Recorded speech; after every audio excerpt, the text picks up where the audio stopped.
A 75-year-old woman has been arrested after she refused to pick up a partially paralysed adult daughter off the floor when she fell from her bed, causing the daughter to remain there for a week.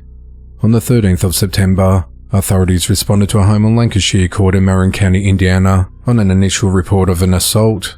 When first responders arrived, they found 40-year-old Rachel Chavis laying on the floor between the wall and her bed.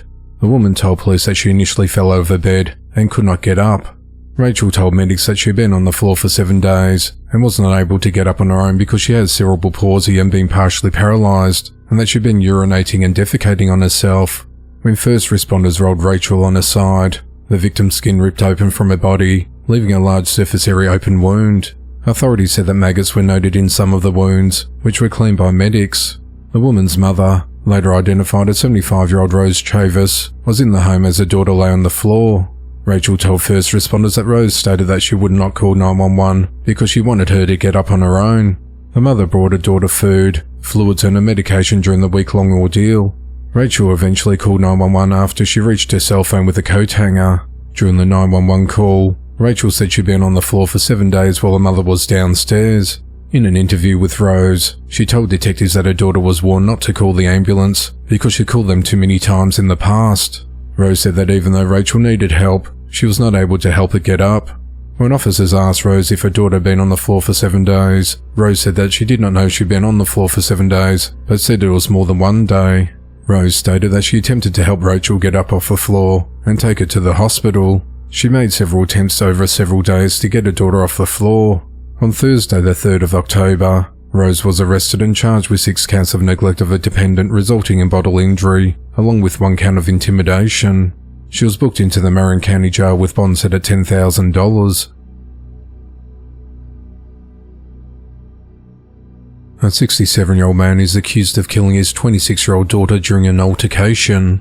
At around 5:15 a.m. on Thursday, the 3rd of October, authorities responded to a residence on Ruby Road in Hawkinsville, Georgia on reports of a disturbance. When deputies arrived, they found 26-year-old Allegra Sewell laying unresponsive in front of the house. Her father, 67-year-old Herman Sewell, was identified on scene. Medics rushed Allegra to a local hospital, where she was pronounced dead. During the investigation, authorities learnt that Herman and Allegra had gotten into an argument which turned physical. Herman told a deputy that his daughter hit him first, before he hit her. Herman was arrested and booked into the Pulaski County Jail on a charge of voluntary manslaughter. The investigation into the matter continues. A 33-year-old Kentucky woman is behind bars on multiple child porn charges. Authorities said that Stephanie Renee Vickers was found to be sharing child sexual explicit material online, following an undercover Internet Crimes Against Children investigation. The investigation resulted in an interview at her Hopkinsville, Kentucky home on the night of Thursday, the 3rd of October. Electronic devices and equipment used in the crime was also seized and taken for examination. Stephanie was arrested and charged with possession and distribution of matter betraying a minor in a sexual performance under the age of 12 and promoting a minor under the age of 16 in a sexual performance. She remains held at the Christian County Jail on a $50,000 cash bond. The investigation into the matter continues. Police are searching for a suspect responsible for fatally shooting a man. At around 2:45 a.m. on Friday, the 4th of October, authorities responded to a Dunkin' Donuts store at 5126 Turney Road in Garfield Heights on reports of shots fired. When officers arrived at the scene, they found a man laying on the ground unresponsive with a gunshot wound to his head. The man was rushed to Marymount Hospital, where he was pronounced dead. The victim was identified as 32-year-old Jose Ervin. During the investigation, authorities learnt that Jose was with a group at the Shell gas station on Turney Road, ordering food and drinks after leaving a neighbourhood bar. Surveillance video obtained from the gas station shows an argument between Jose and another man in a white shirt. Jose and a woman, who identified herself as a bartender, walked back to the car after receiving their order. The two men begin to fight, but 2 women intervene.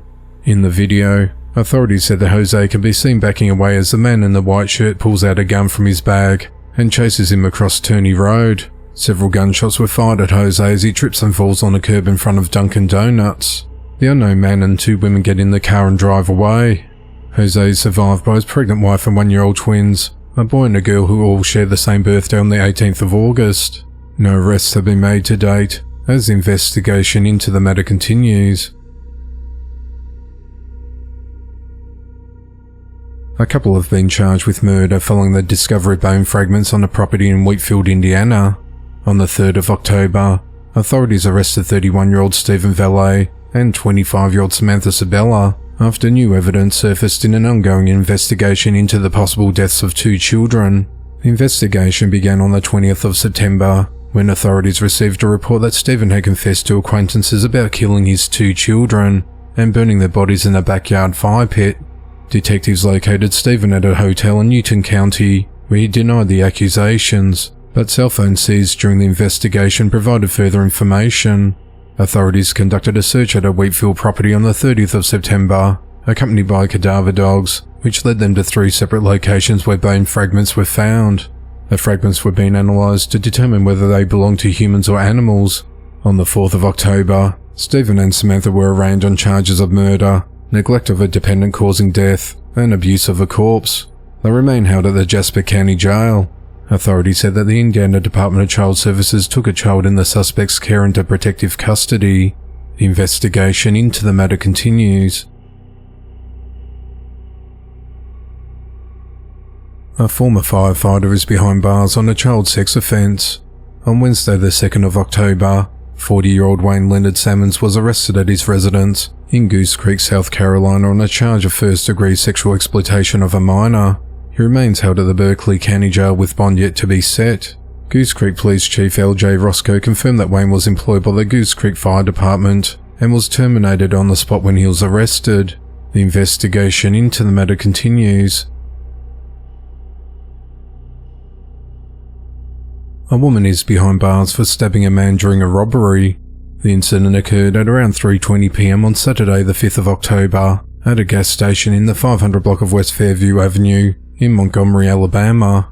Authorities said that 49-year-old Katrina Nichole Cheek stabbed a 67-year-old man in the chest with a steak knife after refused a request for money. After the man had been stabbed, Katrina tried to go into the pockets of his pants to steal money. Within hours of the incident, Katrina was arrested and booked into the Montgomery County Jail on a charge of first-degree robbery. Authorities in Delaware County, Pennsylvania have charged a 26-year-old Uber driver with multiple offences after he sexually assaulted a 21-year-old Villanova University student in a dorm room. Authorities said that on the night of the 13th of September, the victim ordered an Uber from Philadelphia back to the university after feeling ill after drinking lots of alcohol on an empty stomach. The driver, identified as 26-year-old Mirvan Dinler of Trapp, Pennsylvania, is accused of following the victim into a dorm room after dropping her off at the university. After going into a room, Mirvan raped the student and forced her to perform oral sex. After the assault, Mirvan left but came back a short time later to demand the woman give him money for a mess made in the backseat of his car. She handed him her cell phone, and he transferred $150 to a Venmo account under another name. He left soon after. The next morning, the victim said she noticed someone had begun following her on Instagram with the same name as the Venmo account holder. On Friday the 4th of October, Mirvan was arrested and charged with rape, sexual assault, indecent assault of a substantially impaired person, involuntary deviant sexual intercourse, and recklessly endangering another person. He remains held at the Delaware County Jail after failing to post 10% of a $250,000 bail. He is scheduled for a preliminary hearing on the 17th of October. A woman has been arrested for stealing a car. At 5:27 p.m. on the 4th of October, authorities responded to a welfare check call at a Walmart at 1549 US Highway 9 on reports of a female operating a motor vehicle with an infant on her lap. An investigation led to the arrest of 25-year-old Julymar Garcia-Gonzalez of Mechanicville, charged with third-degree criminal possession of stolen property. Authorities said that Julymar is accused of possessing stolen property with a value in excess of $3,000, and that she was driving a motor vehicle that was reported stolen out of the city of Watervliet. She was arraigned in Half Moon Town Court and released on her own recognizance pending further proceedings. A 26-year-old man is behind bars for fatally shooting a 19-year-old man during a dispute. At just after 9 p.m. on the 23rd of September, authorities responded to the 1600 block of East 24th Avenue in Tampa, Florida on reports of a man shot. When officers arrived, they found a young black male victim laying on the ground suffering from gunshot wounds. Medics attempted life-saving measures, but despite their efforts, he was pronounced dead at the scene. The victim's identity has not been publicly released. An investigation involving witness interviews and surveillance footage led detectives to identify Tyree as the suspect. Authorities said that the shooting stemmed from a dispute that had escalated earlier in the day. Tyree confronted the victim and his friend, and during the altercation, Tyree produced a firearm and shot the victim multiple times. It's unclear what the dispute was about.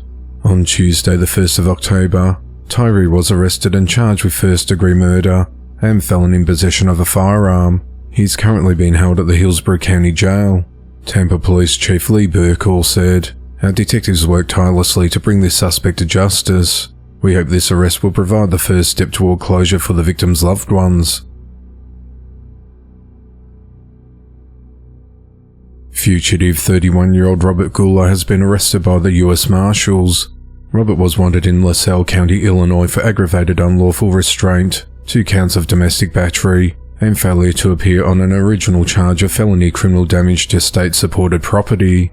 On Friday, the 4th of October, the U.S. Marshals Great Lakes Regional Fugitive Task Force located Robert in the 700 block of East Hickory Street in Streator, Illinois, and arrested him. He was transported to the LaSalle County Jail pending the outcome of a pre-trial detention hearing. 48-year-old Gracie Patton Mimms is behind bars after her 8-year-old grandson Phillip'e Woodard accidentally fatally shot himself while he was under her care. Authorities said that on the night of Saturday, the 14th of September, Gracie left her residence along North 2nd Street in Nashville, Tennessee, to go spend time with friends, leaving Phillip'e unattended in a room with a loaded shotgun that was out and easily accessible. Gracie was reportedly caring for several children when she left them unsupervised. Authorities said that Phillip'e gained access to the firearm and started playing with it when he accidentally shot himself. A 16-year-old boy was asleep when he heard a gun go off and found Phillip'e had been shot. The teen ran to a neighbor's house for help, and the boy was transported to Monroe Carroll Jr. Children's Hospital in Vanderbilt, where he was pronounced dead. While interviewed, Gracie admitted to detectives that she knew about the shotgun in the room, but she thought it was unloaded. On the 2nd of October, Gracie was arrested and charged with criminal homicide and aggravated child neglect. She remains held at the Davidson County Jail on a $150,000 bond. The investigation into the matter continues.